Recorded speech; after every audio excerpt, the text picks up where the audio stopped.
Coach G, back at it. The funny thing is, I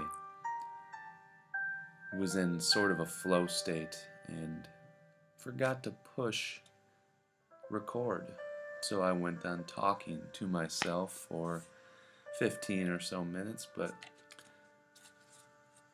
such is life. It was practice, if you will. So, here we go. Most people live in a quiet desperation,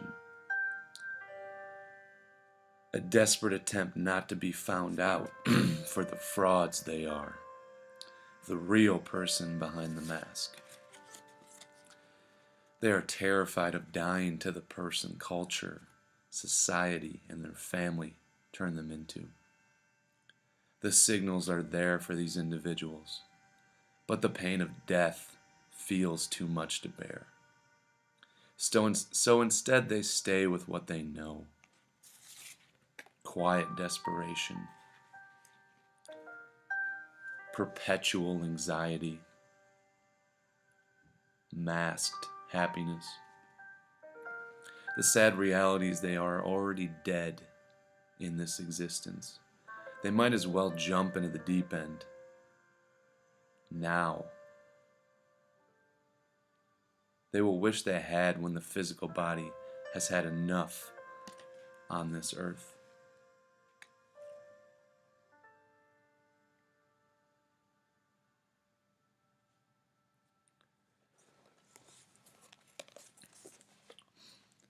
From the book Flow.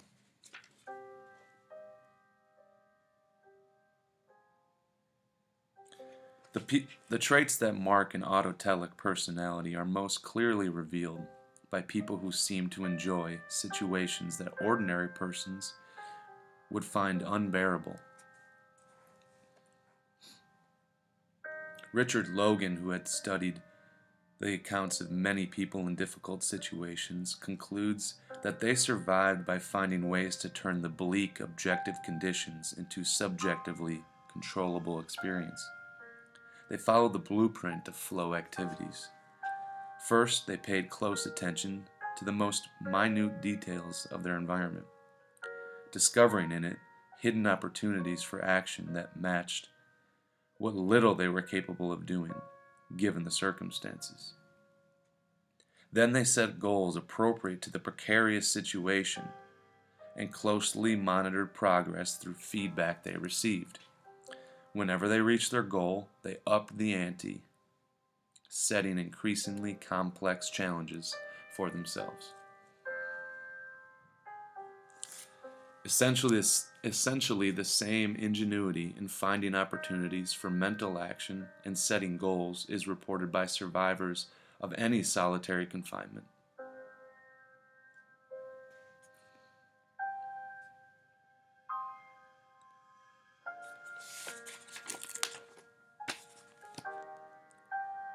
When adversity threatens to paralyze us, we need to reassert control by finding a new direction in which to invest psychic energy, a direction that lies outside the reach of external forces. When every aspiration is frustrated, a person still must seek a meaningful goal around which to organize the self. Then, even though that person is objectively a slave, subjectively he is free.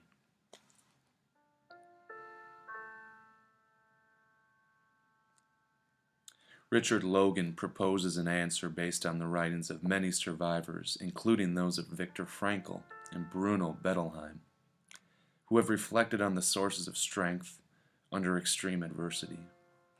He concludes that the most important trait of survivors is a non-self-conscious individualism, or a strongly directed purpose that is not self-seeking. People who have that quality are bent on doing their best in all circumstances, yet they are not concerned primarily with advancing their own interests. Because they are intrinsically motivated in their actions, they are not easily disturbed by external threats. With enough psychic energy to observe and analyze their surroundings objectively, they have a better chance of discovering in them new opportunities for action. If we were to consider one trait, a key element of the autotelic personality, this might be it.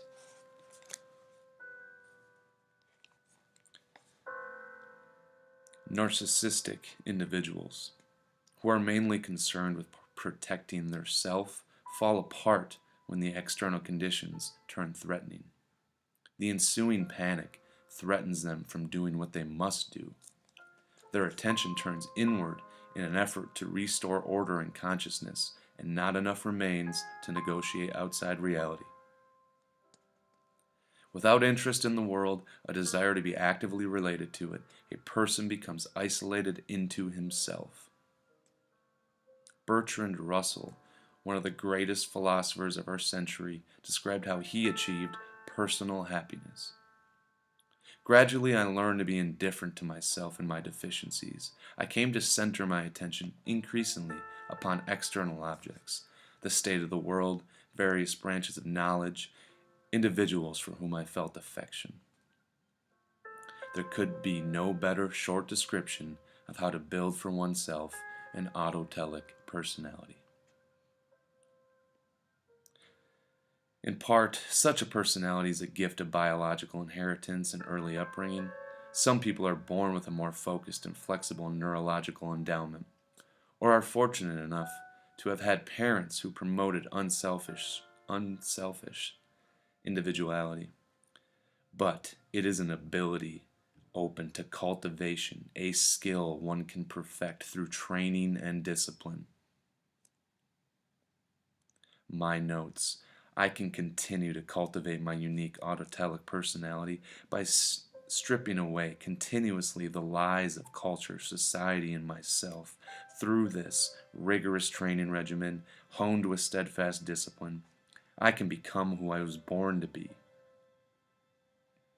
a being of light, like all of us were meant to be.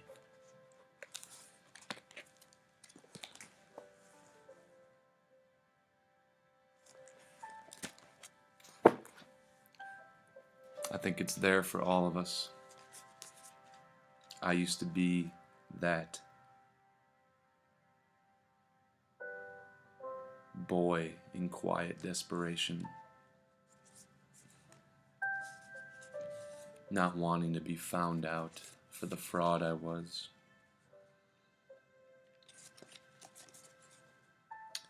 It took me going into the abyss to find my treasure, but that abyss was long, treacherous, dark, and only I could get myself out of there. No mentor could help me.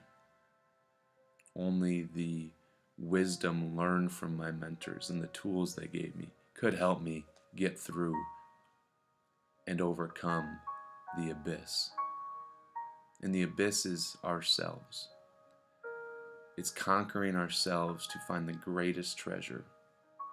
In the darkest cave, in your innermost cave, lies your greatest treasure, Joseph Campbell said. But it's not over then. It's not over after you find your greatest treasure in your darkest cave. Then we must use and reintegrate this treasure, which comes in the form of lessons learned, wisdom, experience, and pass that on and reintegrate not only into the ordinary world in our own lives, but in efforts to help others. When we have come up with a plan that can systematically help, not random excitements from time to time without any follow-through. We must follow through, take action, but it's a process. I think we need to die every day and be reborn and reintegrate this into existence. Die to your bad habits. Die to your, the 7 deadly sins of sloth and envy and greed. Die to those things. Every day we can do it and be reborn into the person that you really are. and then reintegrate into the world and do it again. We must sweep every day. Sweep every day. From the book Ego is the Enemy, Ryan Holiday was quoting Daniele Bellelli, and he talks about sweeping. In your path, the path that is uniquely yours, if you forget, if you don't concentrate and focus, you can forget to sweep. And if you don't sweep, that path will be infested with different creatures and thistles. So as you step, you become scratched and clawed, hurt. You forgot that the only thing you needed to do was sweep today. You forgot discipline. Because it's mundane and it can be boring at times, but the autotelic personality, the one that we can cultivate, that is not some genetic inheritance or endowment, but it's something we can cultivate. We can cultivate through a disciplined training system. We develop an operating system that cuts through the veils of illusion, the masks that are put up, so that we can become who we are. Take the mask off. Sweep every day. If it's important, do it every day. Flow is optimal experience. Optimal experience that many people do not achieve or rarely achieve because we live in this society that we work 9 to 5, sitting all day, eating poor things, thinking poor things, complaining to others in our social environment about negative things, watching the news. Rarely are we experiencing things that we enjoy. We go to work all that time to buy things we don't need or want, to impress people we don't like, and we do that process over and over and over and over again. But there's an alternative. You can enjoy what you do. It's not sexy. It isn't. To achieve happiness, Bertrand Russell said, what did he say? We'll go back to it. It bears repeating. Gradually, I learned to be indifferent to myself and my deficiencies. I came to center my attention increasingly upon external objects, the state of the world, various branches of knowledge, individuals for whom I felt affection. He became indifferent to himself and his deficiencies. So the things that trouble you, become indifferent to them and then work on them. Objectively, step outside yourself. You can improve inch by inch. In fact, that's the only way to improve. Your broom is not large enough, long enough, doesn't have an extension on it to reach to an area that you can jump past these thistles and creatures that are going to bite at you and snip at you. You have a short radius that you can sweep. And that's your path to sweep. It's yours. No one's going to sweep it for you. No one's going to come and save you. No one's going to clear the path for you. If your path is clear, you can rest assured that it ain't your path. You've gone down the wrong path. And usually when you go down a wrong path, the logical assumption we can make is you will fall down because you don't know what's on that path, because it's not yours.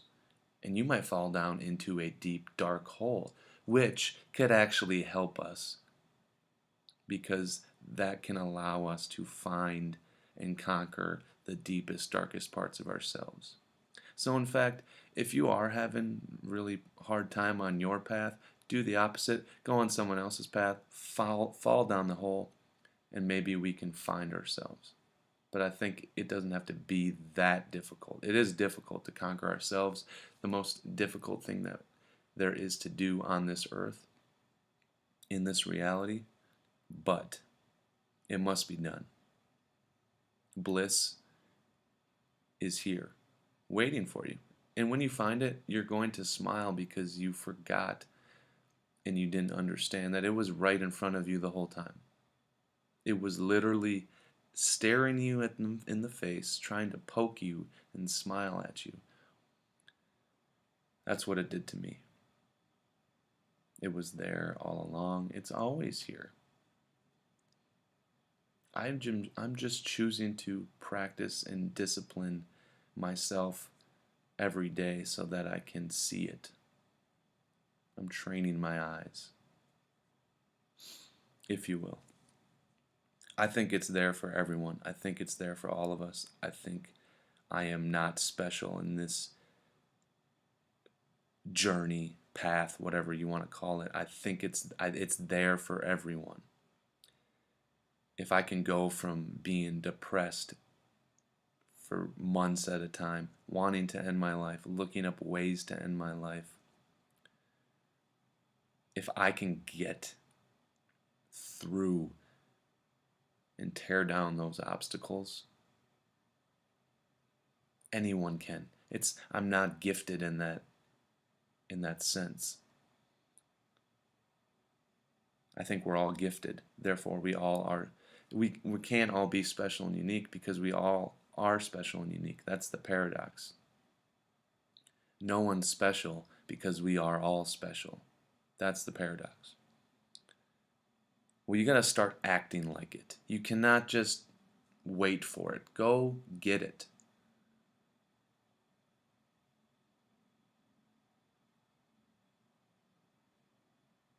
But you need to develop the skills. I am here. This is my mission. Not because of I want to serve everyone in the world. It's because this is what I love. This is my bliss.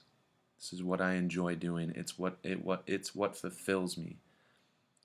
So I'm not going to sit here and tell you I want to help people. In fact, it's just the thing that I enjoy doing.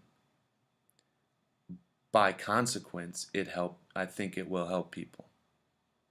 But that's not the goal. The goal is doing what I love. The great, awesome part of it is what I love to do seems to be right in alignment with helping others.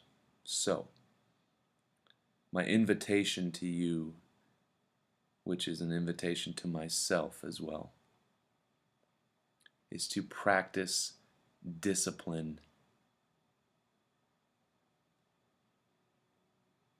for our optimal experience. We must get into flow, but you got to start with discipline, physically, mentally, the stuff you put in your body, the time you go to bed and the time you wake up.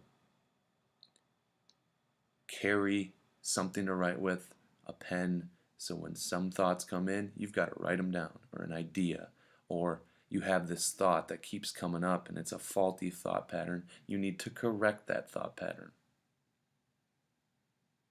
And it starts with discipline. Coach G, I'm out.